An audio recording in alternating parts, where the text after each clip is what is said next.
Bertemu kembali rentasan berita edisi 1207. Antara paparan utama malam ini. Status kelayakan Najib sebagai ahli parlimen dipertikai. Tidak mungkin PAS menipu Mahyadin.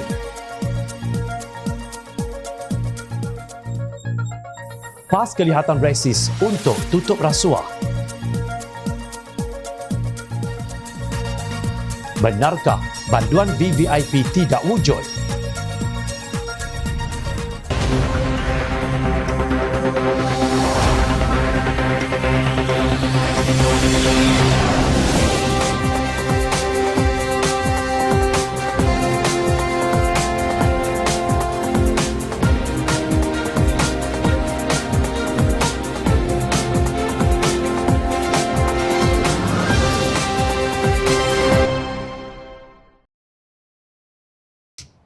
Assalamualaikum dan salam sejahtera.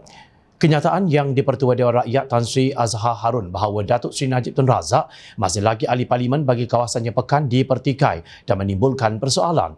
Ahli Parlimen Pakatan Harapan Pasir Gudang Hassan Abdul Karim yang juga anggota Jawatankuasa Pilihan Khas Kebebasan Asasi dan Hak-Hak di bawah perlembagaan merujuk kepada peruntukan dalam perkara 48 Perlembagaan Persekutuan mengenai kehilangan kelayakan menjadi ahli parlimen sebagai sandaran hujah.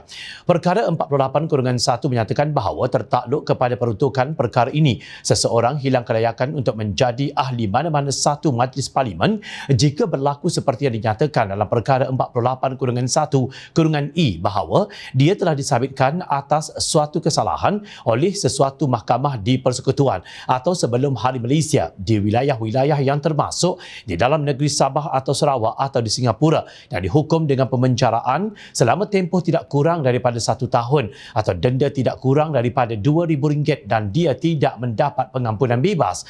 Pada 23 Ogos 2022, Mahkamah Persekutuan telah menjatuhkan hukuman bahawa Najib dipenjarakan selama 12 tahun dan denda sebanyak RM210 juta selepas dapati bersalah terhadap 7 tuduhan pecah amanah, menyalahgunakan kedudukan dan pengubahan wang haram dana RM42 juta milik SRC International Sdn Bhd. Namun, sehingga hari ini Najib Razak tidak mendapat pengampunan bebas. Keputusan Mahkamah Persekutuan itu adalah keputusan terakhir dalam sistem mahkamah di Malaysia. Tidak ada mahkamah yang lebih tinggi daripada Mahkamah Persekutuan dalam sistem perundangan di Malaysia. Walaupun Najib Razak ada memfailkan permohonan pengampunan kepada Yang di-Pertuan Agong, tetapi prosiding pengampunan diraja itu belum didengar. Lembaga pengampunan diraja bukannya mahkamah, ujar Hassan. Beliau berhujah daripada segi undang-undang, sabitan kesalahan Najib Razak dalam tuduhan kes SRC International adalah kekal. Malah menurut beliau, hukuman penjara 12 tahun dan denda RM210 juta telah pun berkuat kuasa. Tidak ada penggantungan pelaksanaan diberikan oleh Mahkamah Persekutuan kepada Najib Razak. Ini bermakna semua syarat kehilangan kelayakan dalam perkara 48 sebagai ahli parlimen ada pada Najib sekarang. Agak pelik dan aneh yang di-Pertua Dewan Rakyat Tan Sri Azizan Harun memutuskan bahawa Najib masih kekal sebagai ahli parlimen Pekan, tegasnya. Hassan berkata memang benar Najib Razak telah memfailkan prosiding semakan di Mahkamah Persekutuan supaya Mahkamah Persekutuan mendengar permohonan beliau agar keputusan 5 orang hakim yang diketuai oleh Ketua Hakim Negara Tun Tengku Maimun pada 23 Ogos lalu disemak oleh korum hakim-hakim Mahkamah Persekutuan yang lain. Tetapi permohonan semakan oleh Najib Razak itu bukannya satu penggantungan pelaksanaan hukuman 12 tahun penjara dan denda RM210 juta. Jelasnya, Hassan juga menekankan tidak ada dinyatakan di dalam Perlembagaan Persekutuan bahawa jika seseorang ahli parlimen merayu kepada lembaga pengampunan diraja atau memohon semakan mahkamah, maka kelayakannya sebagai ahli parlimen tetap kekal. Justru beliau menuntut supaya Yang di-Pertua Dewan Rakyat mengkaji semula keputusannya tentang kelayakan Najib Razak sebagai seorang ahli parlimen. Berdasarkan hujah Hassan ini, perkara 48/4/C yang memperuntukkan bahawa sekiranya satu petisyen pengampunan difailkan oleh ahli parlimen yang berkenaan dalam masa 14 hari dari tarikh rayuan diputuskan, kehilangan kelayakan ahli parlimen berkenaan hanya akan berkuat kuasa sebaik saja petisyen pengampunan dibereskan tidak terpakai. Bagaimanapun, Ahli Parlimen Pakatan Harapan Muhammad Hanifah Maidin bersetuju dengan keputusan Azhar Harun. Ya, bagi saya kedudukan Najib Razak sebagai YB Pekan tidak hilang pada saat ini kerana dia telah mengemukakan petisyen pengampunan dalam masa 14 hari difailkan dari tarikh keputusan Mahkamah Persekutuan. Ujarnya seperti dipetik Malaysia Deadline. Jika pandangan yang dipertua Dewan Rakyat ini benar, maknanya rakyat terpaksa terima keberadaan wakil rakyat bertaraf banduan kerana ia masih dalam lingkungan Perlembagaan Persekutuan. Untuk rekod Azhar, Hassan dan Hanifah, ketiga-tiga mereka mempunyai latar belakang akademik dalam bidang undang-undang dan pengalaman dalam bidang guaman. Mungkinkah peruntukan sedemikian perlu dimurnikan supaya jelas dan tidak menimbulkan pertikaian agar tiada wakil rakyat banduan di dalam Dewan Rakyat maupun Dewan Negara? Majlis Tertinggi Perikatan Nasional juga mengambil maklum penjelasan PAS bahawa tiada rundingan rasmi dibuat antara PAS dan UMNO bagi menghadapi pilihan raya umum ke-15. Perbincangan adalah secara tidak rasmi dan perkara 48/1/E tidak melibatkan pucuk pimpinan parti.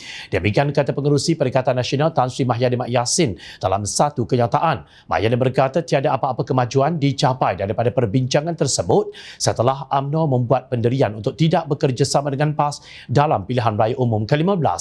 PAS juga mengulangi pendirian untuk memperkukuhkan kerjasama dengan parti-parti anggota dalam Perikatan Nasional, tegasnya. Pelik bin ajaib. Kenyataan Pengerusi Perikatan Nasional ini berbeza dengan apa yang disebut oleh Presiden PAS seperti yang dilaporkan oleh Harakah Daily 3 September lalu. Abdul Hadi dipetik sebagai berkata, PAS secara prinsip menerima muafakat nasional yang terdiri daripada parti-parti Melayu Bumi Putera dan Perikatan Nasional dengan menggabungkan sama parti bukan Islam. Menurut laporan tersebut, perundingan dan perhubungan masih dijalankan dengan pelbagai peringkat di dalam UMNO termasuk akar umbi yang disifatkannya bercampur antara ahli di bawah dengan sangat baik.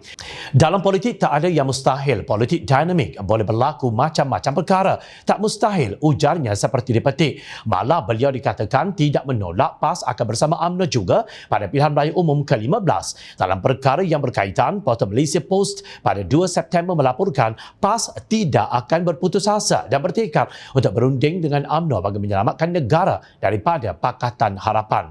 Ketua Pemuda PAS Ahmad Fadli Syari dipetik sebagai berkata perkara itu menjadi kewajipan kepada PAS untuk mengusahakan kerjasama bersama UMNO menjadi kenyataan. Kami di pihak PAS sentiasa sebut rundingan untuk menyelamatkan negara daripada Pakatan Harapan wajib untuk diteruskan. Mungkin akan ditanya sampai bila, jawapannya ialah sampai ke hari penamaan calon. Katanya pada sidang media di Muktamar PAS 2022 di Alustar dipetik Malaysia Post mengenai 20 hingga 27 kerusi Pakatan Harapan yang disebut sebagai kerusi MN. Yang sebelum ini Ahmad Fadli yang juga ahli Parlimen Pasir Mas berkata rundingan juga akan diteruskan dengan UMNO. Dia berkata kerusi tersebut akan dimenangi oleh PH jika UMNO dan PAS tidak mewujudkan persefahaman mengenainya. Persoalan yang timbul di sini, kenapa Pengerusi Perikatan Nasional kata perbincangan tidak melibatkan pucuk pimpinan parti, sedangkan Abdul Hadi berkata PAS masih menerima muafakat nasional dan Ahmad Fadli meneruskan perundingan dengan UMNO.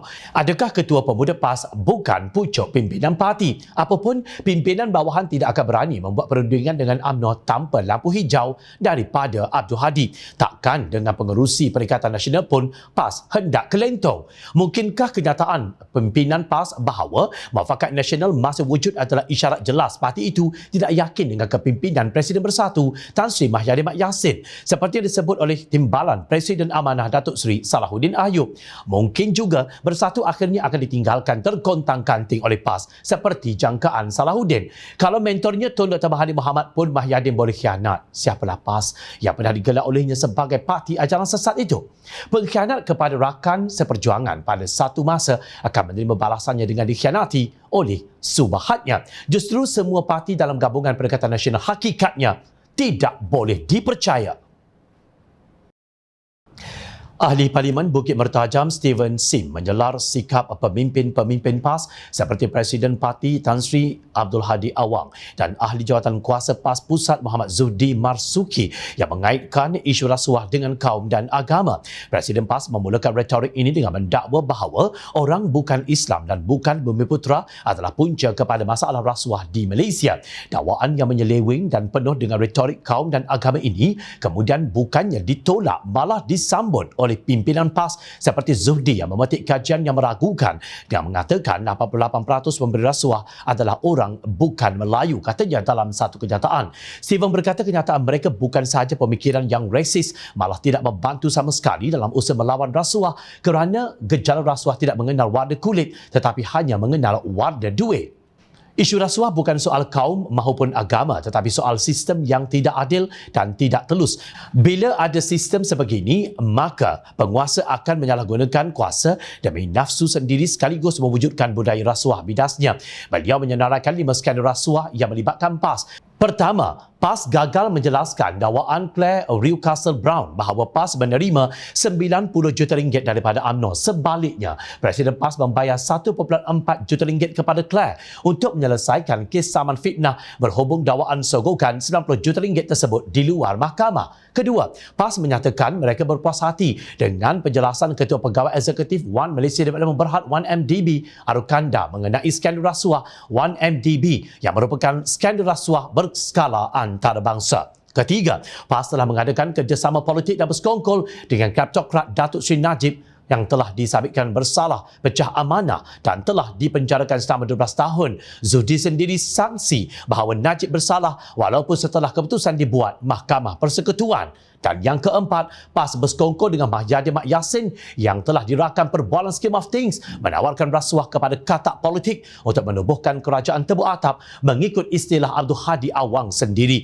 Dan yang kelima, PAS kini terpalit dengan kegagalan kerajaan Datuk Seri Ismail Sabri mendedahkan sepenuhnya dan mengambil tindakan terhadap skandal RM6 bilion kapal pesisir pantai LCS yang digambarkan oleh Transparency International semacam 1MDB.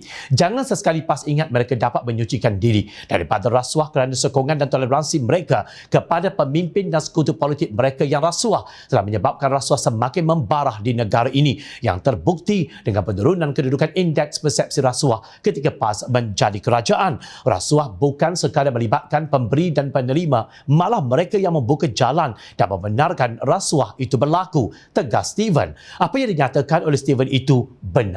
Ini kerana rasuah atau korupsi ini bukan hanya gratifikasi melibatkan pertukaran RM1, tetapi termasuk juga sikap culas atau tidak menjalankan amanah dan tanggungjawab sebagaimana yang dikehendaki oleh jawatan yang disandang sehingga berlaku kerugian pada dana awam. Tengah hari tadi, Naib Presiden Amanah Datuk Seri Dr. Mujahid Yusof Rawal menerusi sidang media keduanya menyebut nama 2 orang pemimpin UMNO yang mempunyai kepentingan langsung dalam kontrak untuk memperolehi kapal peronda luar pesisir OPV yang dibina untuk Agensi Penguatkuasaan Maritim Malaysia APMM. OPV tersebut telah diberi kepada TH Heavy Engineering Berhad atau THHE secara rundingan terus pada tahun 2017 secara bersyarat ia hendaklah mengadakan joint venture atau JV dengan sebuah syarikat lain bernama Destiny Berhad.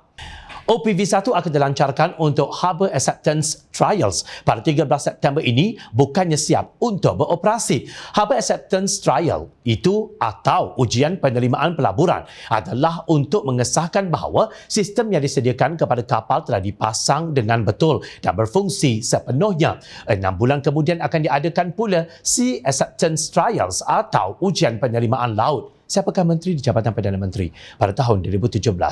Siapakah pengerusi tabung haji pada tahun itu? Adakah beliau atau mereka orang Cina atau India? Dengar sendiri daripada kenyataan Mujahid di Facebook beliau. Kes tersebut telah dilaporkan kepada Suruhanjaya Pencegahan Rasuah Malaysia SPRM oleh Presiden Persatuan Veteran Tentera Laut dan Raja Malaysia PVTLDM Laksamana Pertama Bersara TLDM Haji Muhammad Imran Abdul Hamid pada 23 Februari lalu. Ini tahun 2022. Kes benar, bukan kajian 2010 hingga tahun 2014 yang kita tahu siapa yang buat. Seminggu berlalu selepas sidang media pertama Jahid tetapi tidak kedengaran suara pemimpin PAS. Janganlah sampai dikatakan orang PAS resis sebab nak tutup rasuah sama ada oleh mereka atau rakan mereka. Malulah. Walaupun Timbalan Menteri Undang-Undang Muhammad Hanifah Maidin bersetuju dengan keputusan yang dibuat Dewan Rakyat, Tan Sri Azhar Harun mengekalkan Datuk Seri Najib Tun Razak sebagai ahli parlimen. Beliau turut membentangkan beberapa senario yang mungkin berlaku. Azhar menjelaskan bahawa Najib masih ahli parlimen kerana telah memfailkan permohonan pengampunan diraja dalam tempoh 14 hari daripada tarikh keputusan Mahkamah Persekutuan yang mengekalkan sabitan bersalah ke atas kesemua 7 pertuduhan jenayah ke atasnya. Alasan asal itu bermaksud secara logiknya Najib berhak untuk melaksanakan hak dan tanggungjawabnya dalam senario beliau sebagai wakil rakyat, kata Hanifah. Logiknya juga dia sudah tentu wajar dibenarkan untuk hadir sebagai ahli parlimen ke Dewan Rakyat pada sidang parlimen bulan Oktober ini. Dia juga secara logik dan secara undang-undang layak juga turun ke kawasannya di Pekan bagi menjalankan tugas rutin ahli parlimen di Pekan, ujarnya. Dalam hubungan ini, Hanifah mempersoalkan sama ada Najib akan dikecualikan daripada memakai baju banduan dan ligari seperti mana banduan-banduan lain. Ya, mungkin boleh jika diberi pengecualian oleh pihak penjara kerana dia wajib memakai uniform rasmi parlimen untuk masuk ke dalam dewan. Mungkin itu masih boleh ditoleransi lagi oleh rakyat, kata Hanifah. Beliau juga bertanya sama ada Najib turut dikecualikan daripada keperluan tangannya digari. Adakah ianya boleh dikecualikan oleh pihak penjara tanpa pihak penjara? Sudah pasti saya yakin akan dikritik secara pedas oleh rakyat, khususnya oleh para netizen, kata ahli parlimen Sepang itu.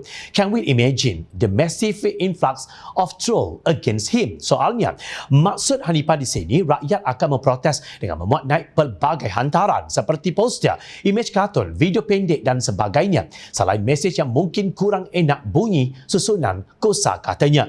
Sudah tentu juga masyarakat antarabangsa tidak akan berdiam diri. Mungkin akan dipamerkan episod 2 darjat jika Najib ke parlimen tanpa digari. Seterusnya Hanifah bertanya, anda kata Najib masih berkeras mahu juga ke parlimen. Adakah dia sanggup atau sudah bersedia hadir dalam keadaan tangannya digari? Hanifah juga membentangkan senario apabila Najib ke Pekan untuk menjalani tanggungjawab sebagai ahli parlimen dengan turun kawasan bertemu rakyat. Bila mengemukakan persoalan yang sama, adakah wajar dia ke sana tanpa memakai pakaian rasmi banduan dan tanpa bergari? Seterusnya Hanifah menyuarakan pandangan ahli parlimen Pakatan Harapan berhubung senario yang dibayangkannya. Memandangkan Najib masih kekal sebagai ahli dewan, kami para ahli parlimen sudah tentu mahu melihat dia di parlimen dengan tangan bergari dan kami juga mahu melihat dia ke Pekan dengan uniform rasmi banduan dan juga tangannya bergari. Mungkin rakyat juga ingin melihat seperti itu, tegasnya. Persoalan yang dibangkitkan Hanifah mungkin nampak kelakar, tetapi sebenarnya ia serius dan tidak boleh diremehkan.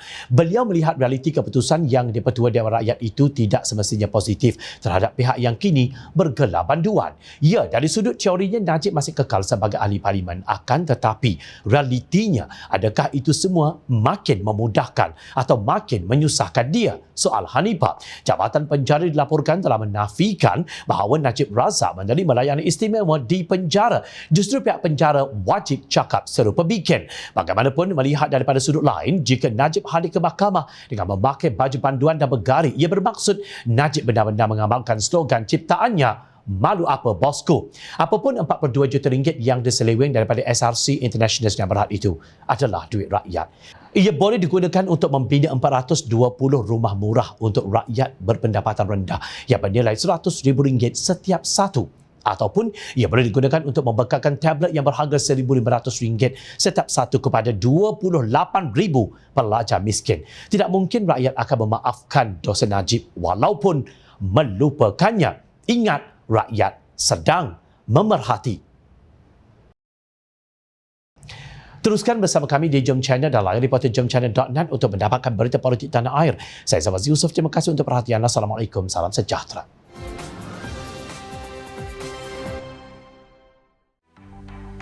Mencari maklumat dan berita politik yang bebas, kupasan yang tepat, panas. Dapatkannya secara eksklusif hanya di Jom Channel. Komitmen kami, pentasan berita Isnin hingga Jumaat. Berbicara dan isu semasa, kami garapkan secara langsung. Panel-panel berkaliber dan profesional. Interaktif, pandangan anda kami raikan. Jangan lupa bersama kami di setiap hujung minggu dalam edisi khas mingguan. Jom Channel, moving forward, sharing a new experience.